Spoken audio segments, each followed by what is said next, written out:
The summer of 1914. Europe froze in anxious anticipation. East Prussia, a German outpost wedged between the Russian Empire and Poland, became an arena for future battles. This region, which for centuries had been a bone of contention between great powers, now acquired exceptional strategic importance. For Russia, an offensive here meant the opportunity to strike a swift blow at Germany, diverting forces from the Western Front. For the Germans, it was a matter of national pride and the defense of ancestral lands. General Pavel Rennenkampf, commander of the First Russian Army, and Alexander Samsonov, who led the Second, prepared for a decisive thrust. On the opposite side of the front, Generals Paul von Hindenburg and Erich Ludendorff developed a defense plan that would soon turn into a brilliant counterattack. Meanwhile, in London and Paris, they closely followed the unfolding events. East Prussia was becoming the key to the outcome of the entire war, although at that time, no one yet realized the scale of the impending tragedy. While Europe stood on the brink of a bloody conflict, the staffs of the warring powers feverishly developed plans for military operations. The Russian command faced a serious dilemma. On the one hand, obligations to French allies demanded an immediate offensive in East Prussia to draw German forces away from the Western Front. On the other hand, the mobilization of the Russian army was far from complete. In St. Petersburg, the general staff was split into two camps. General Yuri Danilov insisted on a cautious approach. First, complete mobilization, establish a reliable supply system, and only then proceed to active operations. His opponents, led by Grand Duke Nicholas Nikolaevich, demanded an immediate offensive, despite the unreadiness of logistical services. Ultimately, the proponents of decisive action prevailed. The plan envisioned an offensive by two armies, the first under Rennenkampf from the east, and the second under Samsonov from the south. It was assumed that they would trap German troops in a pincer movement and destroy them in an encirclement cauldron. However, serious problems became apparent already during the preparation stage. There was no reliable communication between the army headquarters. Maps of East Prussia were outdated. The railway network in the border territories of Russia had a different gauge from German railways, which created colossal difficulties for supplying the advancing troops. On the German side, the situation looked different. The 8th Army, under the command of General Max von Prittwitz, was smaller in number, but better equipped and organized. The German command initially planned defensive actions in the east, concentrating its main forces against France, according to the Schlieffen Plan. When it became clear that the Russians were preparing a large-scale offensive, alarm bells rang in Berlin. Two outstanding strategists were urgently sent to the Eastern Front: Paul von Hindenburg, recalled from retirement, and his chief of staff, Erich Ludendorff. This tandem would soon demonstrate brilliant examples of military art. The Germans masterfully used their main advantage, a developed railway network. They could quickly transfer troops from one sector of the front to another, concentrating superior forces in the right place at the right time. Intelligence worked flawlessly. The agent network and radio interception provided accurate information about Russian troop movements. Unlike the Russians, German generals had a clear unity of views on strategy. Their plan was simple and brilliant. Using internal communications, defeat the enemy piecemeal, preventing the Russian armies from uniting. First, strike Rennenkampf's army, then defeat Samsonov's forces. On August 7, 1914, Russian troops crossed the border into East Prussia. An offensive began, destined to become one of the most dramatic pages of the First World War. The First Army under General Rennenkampf advanced from the east, Samsonov's Second Army from the south. German soil, which had not known invasion for centuries, shuddered under the tread of hundreds of thousands of soldiers. The first clashes brought tangible success to the Russians. General Mackenson's 17th Corps was routed at the Battle of Gumbinnen. Russian cavalry pursued the retreating enemy, capturing convoys and prisoners. In St. Petersburg, preparations were already underway to celebrate victory. Newspapers were alight with headlines about a triumphant march through enemy territory. The local population fled in panic at the approach of Russian troops.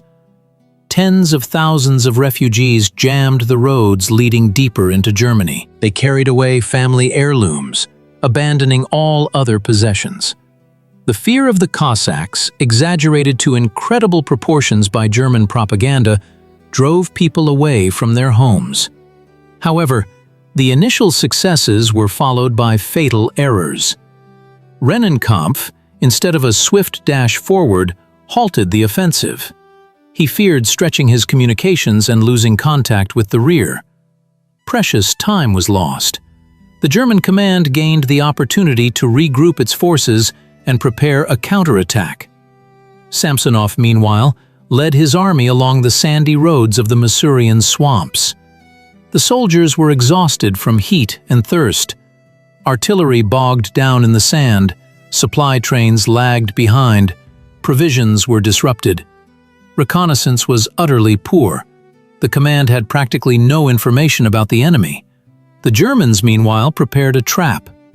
Hindenburg and Ludendorff, who had arrived on the Eastern Front, developed a bold plan. They decided to leave only a covering force against Rennenkampf and throw the main forces against Samsonov. This was a risky maneuver, but the German generals believed in success. They knew about the poor coordination between the Russian armies and counted on defeating them one by one. Intelligence played a special role in the German success. Russian headquarters transmitted messages by radio in plain text, without encryption. German radio operators intercepted these messages, giving their command a complete picture of the enemy's plans. It was like playing cards while seeing your opponent's hand. Another important factor was the reaction of the local population.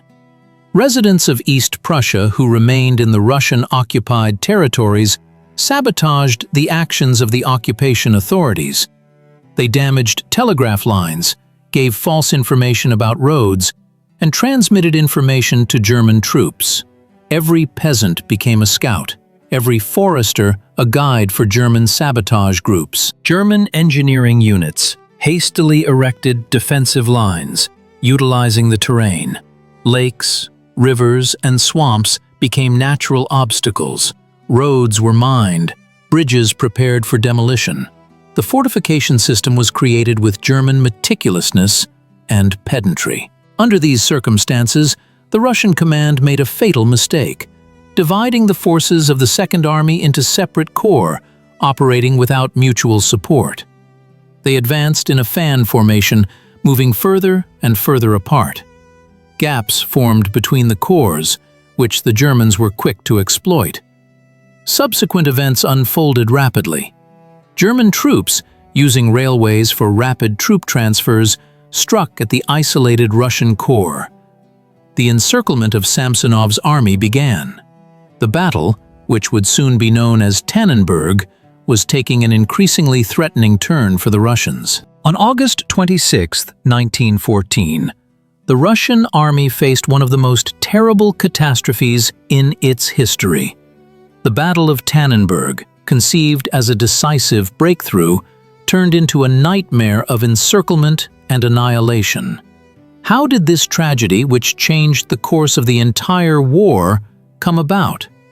The beginning was predetermined by a fatal miscalculation, the lack of coordination between the armies of Rennenkampf and Samsonov. While the First Army stopped after the victory at Gumbinnen, the Second continued to advance completely unaware of the changed situation. The headquarters of the two armies, separated by only a few dozen kilometers, practically maintained no communication with each other. The German command brilliantly exploited this mistake. Ludendorff, having received intercepted Russian radio messages, knew the enemy's location and plans precisely. Hindenburg made a bold decision. Leaving minimal forces against Rennenkampf, he transferred the main units against Samsonov's army.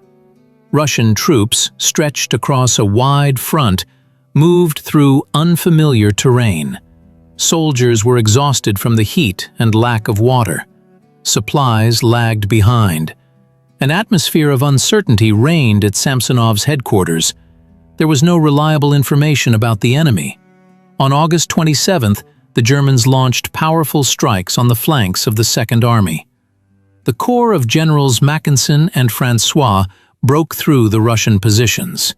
A rapid encirclement began. Samsonov tried to organize a retreat, but it was too late. The ring closed. The 15th, 13th, and Central Corps, the flower of the Russian infantry, found themselves encircled. Cut off from supplies, without communication with the command, they continued to fight in the forests and swamps of East Prussia. German artillery systematically destroyed Russian units. Soldiers tried to break out of the encirclement in scattered groups, but most were captured. General Samsonov, realizing the scale of the catastrophe, decided to share the fate of his soldiers.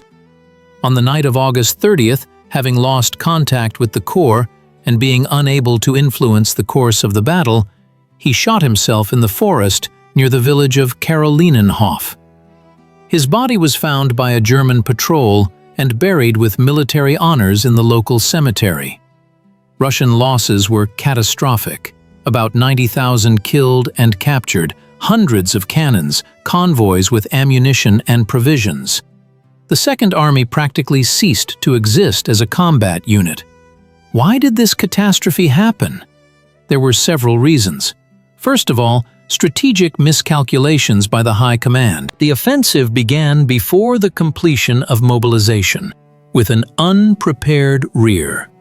The operation plan was drawn up without considering the real capabilities of the troops and the specifics of the terrain.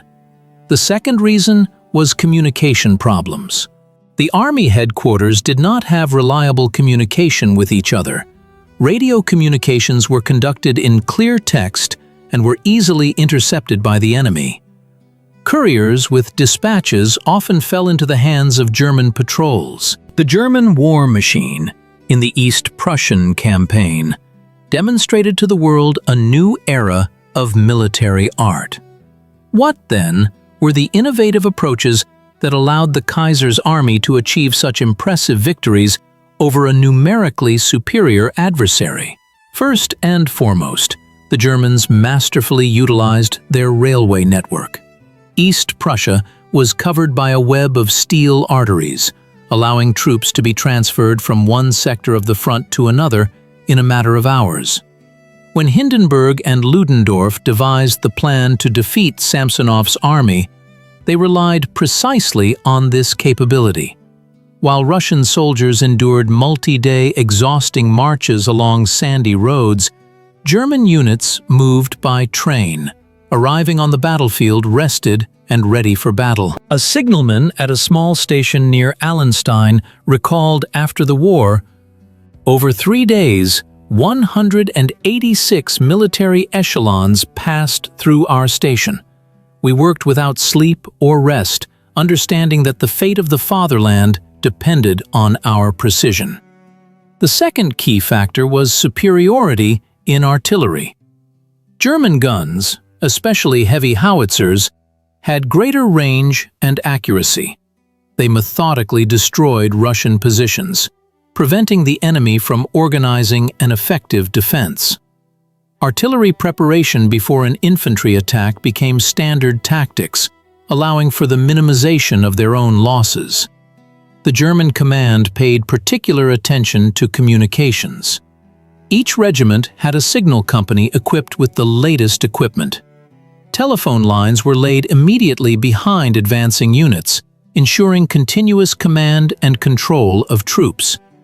Radio stations allowed contact to be maintained even if wired communications were damaged. All messages were carefully encrypted. The Germans had learned a lesson from the interception of Russian radiograms. German commanders at all levels displayed astonishing initiative and independence. Given a general task, they themselves determined the methods for its execution, based on the specific circumstances. This flexibility in command sharply contrasted with the Russian system, where officers feared deviating from the letter of an order even in changed conditions. Intelligence became another trump card for the German army. In addition to traditional cavalry patrols and agent networks, the Germans actively used airplanes for observing enemy movements. Pilots, returning from missions, brought not only verbal reports but also photographs of Russian positions. This provided the command with an accurate picture of the enemy's troop dispositions. The German army also demonstrated an astonishing ability to learn from its own mistakes. After each battle, a thorough analysis of the actions of all units was conducted. Identified shortcomings were immediately rectified, and successful tactical techniques became part of combat regulations. The coordination of various branches of service reached an unprecedented level. Infantry, artillery, cavalry, and engineer units acted as a single mechanism. Artillery suppressed enemy strong points, engineers ensured crossings over water obstacles, infantry consolidated success, and cavalry pursued the retreating enemy. Events in East Prussia echoed on the Polish front, creating a complex military puzzle where every move in one sector immediately impacted the situation in another. Polish lands, divided between the warring powers, became an arena of fierce battles and strategic maneuvers. After the Tannenberg catastrophe, the Russian command was forced to hastily transfer reserves from Poland to East Prussia. This created dangerous gaps in the defenses on the Polish front, which Austro-Hungarian forces promptly exploited. They launched an offensive in the Lublin and Kulm regions, threatening the rear of the Russian armies. General Alexeyev, commander of the Northwestern Front, faced an agonizing choice: to continue operations against the Germans in East Prussia or urgently strengthen the Polish sector. In his memoirs, he wrote, "Every day we had to decide where the danger was greater, in the north or in the south. By transferring troops to one sector, we inevitably exposed another." The German command masterfully exploited this dilemma. Hindenburg and Ludendorff, emboldened by their success at Tannenberg, developed a plan for coordinated actions with the Austrians. While the Russians tried to patch up the gaps in Poland's defense, the Germans prepared a new strike in East Prussia, the operation at the Masurian Lakes. Polish cities and villages changed hands, turning into ruins. Warsaw, the ancient capital of Poland, lived in constant fear. Refugees filled the streets, telling of the horrors of war. City authorities hastily prepared for a possible siege, creating stockpiles of food and medicine. The local population found itself in a tragic situation. Poles, divided among three empires, often fought against each other as part of different armies. Brother went against brother, unwillingly becoming a pawn in someone else's game. In Polish villages, one could find families mourning sons who died on opposite sides of the front. The Russian administration in the occupied territories of Poland tried to win over the local population. Grand Duke Nicholas Nikolaevich issued a proclamation promising Poles autonomy after victory over Germany. However, the actual actions of the occupation authorities often contradicted these promises. The Germans also played the Polish card. They formed Polish legions to fight against Russia, promising the restoration of Polish statehood under German protectorate. Józef Piłsudski, the future leader of independent Poland, at this time commanded Polish units fighting on the side of the Central Powers. The economy of the Polish lands was entirely subjected to military needs. Factories worked to exhaustion, producing ammunition and equipment. Peasants suffered from requisitions. Armies took livestock, grain, and fodder. famine became a real threat to the civilian population. Thus, Poland, lacking its own statehood, became a bleeding wound of Europe, where the strategic interests of great powers intertwined with the tragedies of ordinary people. Events in East Prussia and on the Polish front showed that in modern warfare there are no isolated theaters of military operations. Everything is interconnected in a single, deadly system. The defeat in East Prussia confronted the Russian Empire with a most serious crisis. It was urgently necessary to restore the army's combat readiness, mobilize new resources, and, no less importantly, raise the morale of the troops and the population. The autumn of 1914 became a time of intense work for the entire state apparatus. Grand Duke Nikolai Nikolaevich, the supreme commander-in-chief of the Russian army, convened an emergency meeting at Stavka. He understood that a radical change in the approach to warfare was required. Quote, he told the generals, "The first step was the reorganization of command. Generals who had shown indecisiveness or incompetence were removed from their posts. Officers who had proven themselves in battle were appointed to key positions. Special attention was paid to staff work. Special courses were created to train general staff officers, taking into account the experience of the first months of the war. The government launched an unprecedented program of industrial mobilization. Hundreds of enterprises were converted to produce military goods. In Petrograd, Moscow, Kharkov, Yekaterinoslav, factories worked day and night, producing shells, rifles, machine guns. Particular attention was paid to artillery. It was in this area that the lagging behind the Germans was most palpable. Engineer Mikhail Fedorov, who worked at the Pudilov plant, recalled, "Zemstvos and city dumas played a special role in the mobilization efforts. They established hospitals, collected warm clothes for the front, and helped the families of those called up. Public committees for army aid emerged, uniting representatives of all estates. The war, which began in an atmosphere of patriotic fervor, now demanded systematic work from the entire society. An important direction was the improvement of the troop supply system. New ammunition and food depots were created, field railroads were built, and automobile companies were formed to deliver everything necessary to the front lines. The War Ministry developed new supply norms, taking into account the experience of the first months of the war. The spiritual component was not forgotten either. Patriotic demonstrations were held throughout the country, and delegations of public figures, artists, and writers were sent to the front. The church intensified its work among the troops. Priests were present in every regiment, supporting the soldiers' morale. Special attention was paid to working with the press.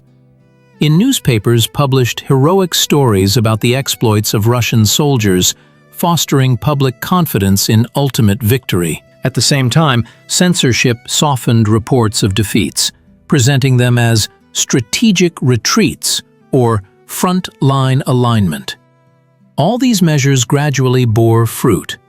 By the end of autumn 1914, the Russian army began to restore its combat readiness. Reinforcements arrived, supplies improved, and the confidence of the command staff grew. Russia was preparing to continue the struggle, learning lessons from the bitter experience of the first battles. The cities of East Prussia and the adjacent Russian territories bore the full brunt of the military confrontation. Once prosperous settlements were reduced to ruins under artillery fire, and local residents became hostages to the grand politics and military ambitions of the warring parties. Königsberg, the ancient capital of East Prussia, lived in constant fear. Although Russian troops did not reach the city, its inhabitants daily witnessed the arrival of the wounded and streams of refugees from the eastern regions of the province. City authorities converted schools and public buildings into hospitals, and parks into tent camps for those who had lost their homes. Tilsit, Insterburg, Gumbinnen. These cities were the first to bear the brunt of the Russian offensive. Many historical buildings were destroyed by artillery fire. Churches, with their tall bell towers, which were used as observation posts and became targets for artillery, suffered particularly badly. Martha Schultz, a resident of Insterburg, recalled, "When we heard the roar of Russian cannons, the mayor ordered everyone to leave the city immediately. We took only the bare necessities. I still remember my daughter crying when she had to leave her favorite doll. The roads were jammed with carts, people walked on foot, carrying children in their arms. The elderly, who could not walk, stayed to die in their homes." Russian border towns also experienced the horrors of war. Verzbolovo, Kibarty, Vladislavov were subjected to German bombardments in the very first days of the conflict. Thousands of refugees streamed deeper into Russia, placing an enormous strain on the transport system and social services. The fate of cultural values caused particular concern among European powers. East Prussia, with its rich historical heritage, housed many priceless works of art and architecture. Königsberg University, founded in the 16th century, possessed a unique library and collections. City museums contained masterpieces of European painting and sculpture. The Russian command, recognizing the value of this heritage, issued a special order for the preservation of cultural sites in the occupied territories.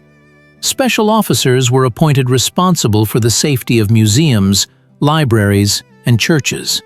However, in wartime conditions, these measures often proved insufficient. In London and Paris, developments were followed with anxiety. The British Royal Society of Arts appealed to the warring parties to preserve the cultural heritage of Eastern Europe. The French Academy of Sciences proposed the creation of an international commission to assess the damage caused to historical monuments. The refugee problem became particularly acute. By the autumn of 1914, hundreds of thousands of people had left their homes. In Russian provinces bordering the combat zone, huge camps for displaced persons emerged. The International Red Cross launched a large-scale humanitarian operation, but its capabilities were limited. American journalist John Reed, who visited the front line, wrote, "I saw endless columns of people trudging along broken roads, mothers with infants, old people leaning on sticks, teenagers pushing carts with their meager belongings. The horror of what they had experienced was frozen in their eyes. These are not soldiers. These are ordinary people whose lives have been destroyed by war. They do not understand what the great powers are fighting for. They simply want to survive." While Russian troops were engaged in heavy fighting in East Prussia, London and Paris closely monitored developments. For Russia's Western allies, the Eastern Front held immense strategic significance. It drew away substantial forces of the German army, easing the pressure on French troops on the Marne and in Flanders. French President Raymond Poincaré, addressing deputies of the National Assembly, emphasized, "Great Britain, initially entering the war due to Germany's violation of Belgian neutrality, quickly realized the importance of the eastern direction." Foreign Secretary Edward Grey established a special committee to coordinate actions with Russian partners. British military attachés sent detailed reports on the situation on the Eastern Front to London daily. However, the actual assistance from the Western Allies often fell short of their grand declarations. Russia desperately needed artillery, ammunition, and modern communications equipment. British Prime Minister Herbert Asquith wrote in his diary, "We must help the Russians, but first and foremost, we are obliged to secure our own army. This is an agonizing dilemma."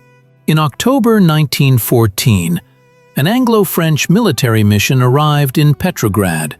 It was led by General Alfred Knox, an experienced diplomat and expert on Russia.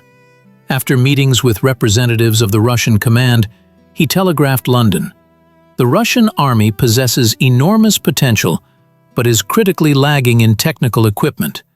If we want the Eastern Front to fulfill its role, it is urgent to organize arms supplies." The French government decided to send a consignment of modern artillery pieces and experienced instructors to Russia to train Russian artillerymen. However, the delivery of this aid faced serious difficulties. The Black Sea Straits were controlled by Turkey, which had entered the war on the side of the Central Powers. The Baltic Sea was blockaded by the German fleet. The only accessible routes remained the ports of Arkhangelsk and Vladivostok, which significantly increased delivery time.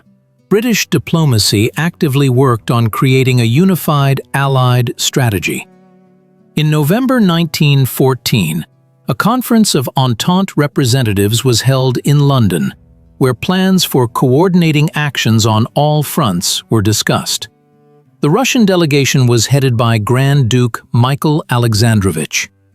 Following the negotiations, a decision was made to establish an inter-Allied military council to coordinate operations. The winter of 1914 became a harsh trial for the warring armies on the Eastern Front. Frosts, reaching 30 degrees below zero, turned the battlefields into an icy hell, where opponents fought not only each other but also the merciless elements. Snow blizzards were followed by periods of clear weather with a biting wind, making the soldiers' situation truly desperate.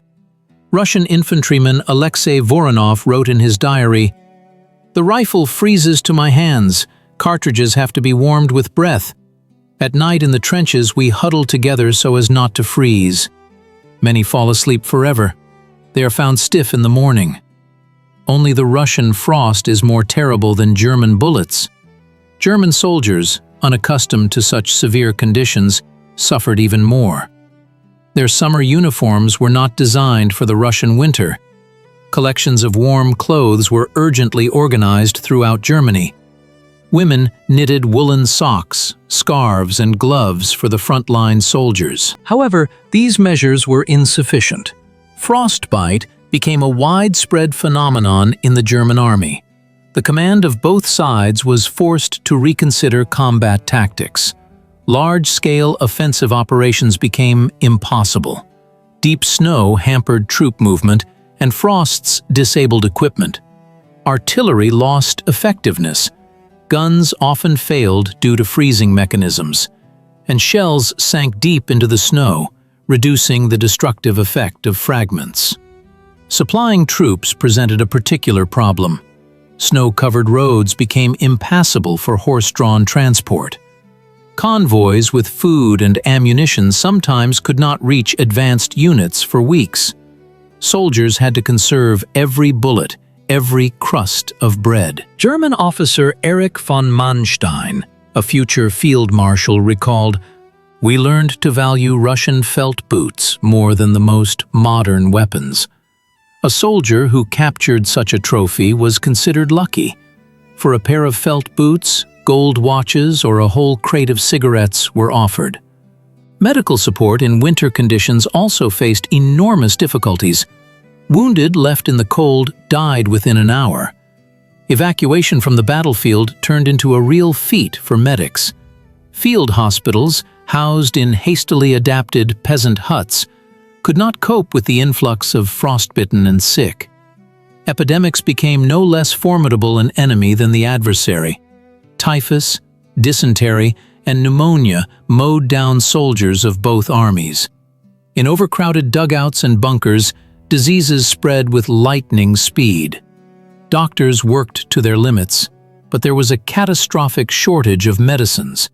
And yet, the human spirit proved stronger than the elements. History has preserved many examples of the astonishing resilience of soldiers. Russian machine gunner Ivan Korobov, left alone, surrounded, held a position for 3 days in 40-degree frost, repelling several enemy attacks. When his own men found him, he was alive, though severely frostbitten. German Lieutenant Otto Grimm saved a platoon that got lost in a blizzard. Determining the direction by barely visible stars, he led his men back to their positions after a 12-hour march through deep snow. 17 soldiers survived thanks to his composure and endurance. Troops on both sides showed ingenuity, adapting to the harsh conditions. Russian soldiers learned to build shelters in the snow similar to Eskimo igloos, which retained heat well.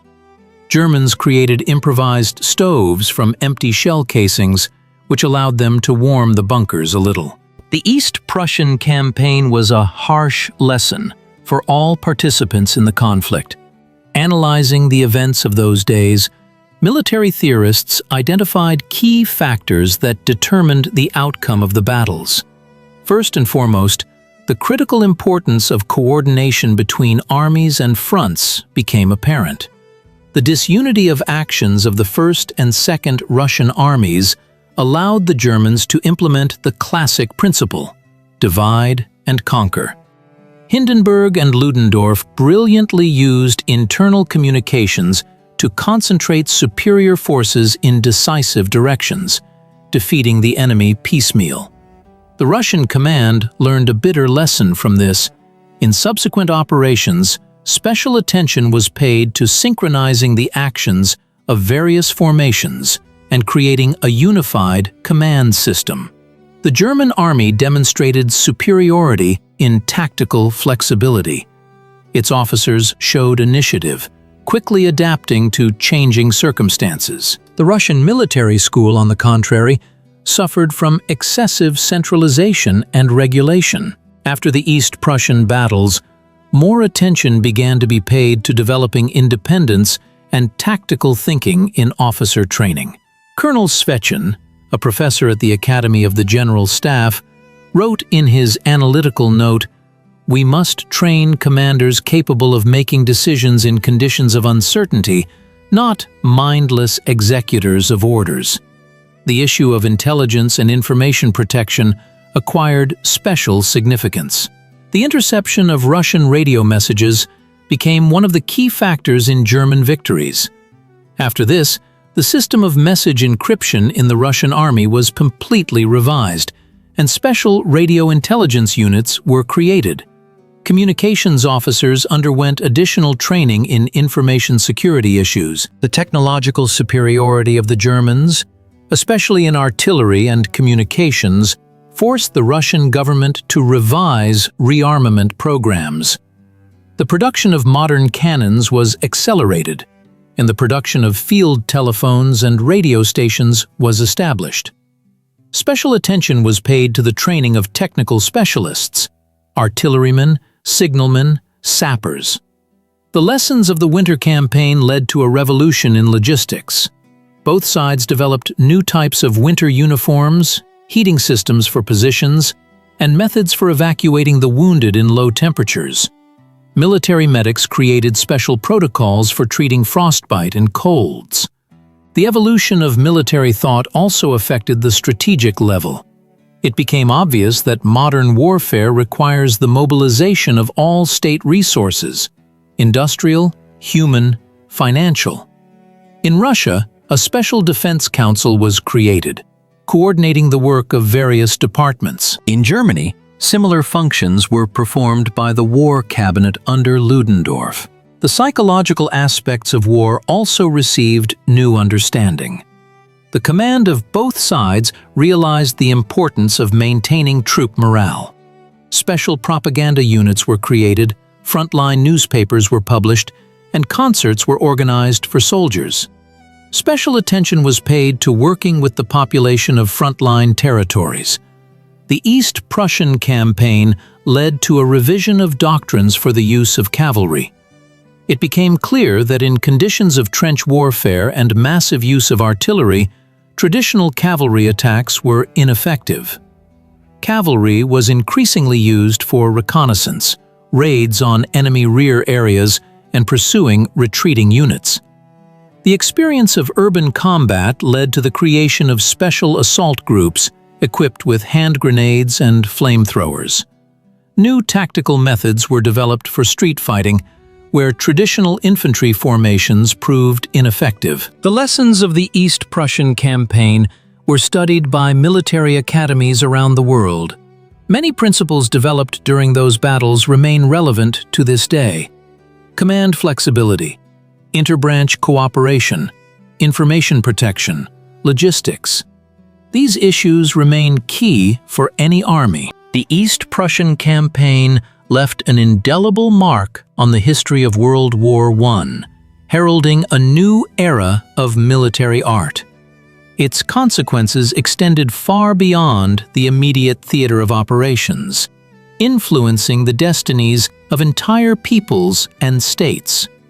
When the last shots faded, the world was never the same. For Russia, this campaign became a bitter lesson, and at the same time, a catalyst for profound transformations. The army, having survived the tragedy of Tannenberg, drew valuable lessons from its defeats.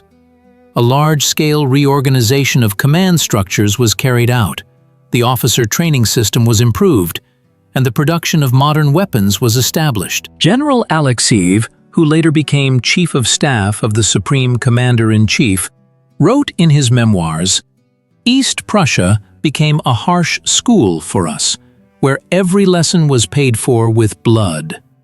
But it was these lessons that allowed us to withstand in the subsequent years of the war." Germany, intoxicated by victories, strengthened its confidence in the superiority of German weaponry and military thought. Hindenburg and Ludendorff became national heroes. Their strategic concepts formed the basis for further campaign planning. However, these successes also had a downside. They bred dangerous overconfidence, which later played a fatal role in strategic decision-making. For the local population of East Prussia, the war turned into a real catastrophe. Tens of thousands of people left their homes forever, fleeing the hostilities. Many cities and villages lay in ruins. It took years to heal these wounds. The old miller from Gumbinnen, returning to the ashes of his home, uttered words that became a symbol of the tragedy. Not just war passed here, history passed here, without asking our permission. The post-war arrangement of Europe was directly linked to the events in East Prussia. The Treaty of Versailles, which summarized the results of the First World War, created the so-called Polish Corridor, separating this province from the main territory of Germany. This decision, intended to provide Poland with access to the sea, laid a time bomb under the edifice of European security and became one of the causes of the Second World War. In the historical memory of nations, the East Prussian campaign occupied a special place. For Russians, it became a symbol of self-sacrifice. The offensive in East Prussia, despite the army's unpreparedness, saved Paris by drawing significant enemy forces from the Western Front. French Marshal Foch acknowledged, "If France was not erased from the map of Europe, it was primarily thanks to the Russian soldiers who died in the Masurian swamps." For Germans, these battles turned into an epic of homeland defense. The image of Hindenburg, the savior of the eastern provinces, was used by propaganda until the end of World War II. The Tannenberg Memorial, erected in honor of this victory, became a place of pilgrimage and a symbol of German military prowess. Military science learned many valuable lessons from the East Prussian campaign. The principles of maneuver warfare, demonstrated by Ludendorff, were studied in military academies around the world. The concept of deep breakthroughs using internal communications, successfully applied in East Prussia, formed the basis of the Blitzkrieg theory developed by German strategists in the interwar period.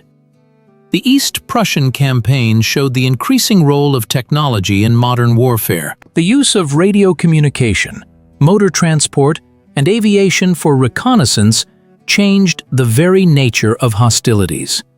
War ceased to be merely a clash of masses of people.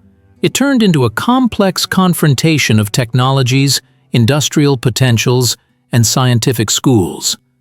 Perhaps the main lesson of those events was the understanding of the total nature of modern wars. The conflict affected not only armies, but also the civilian population, the economy, and culture.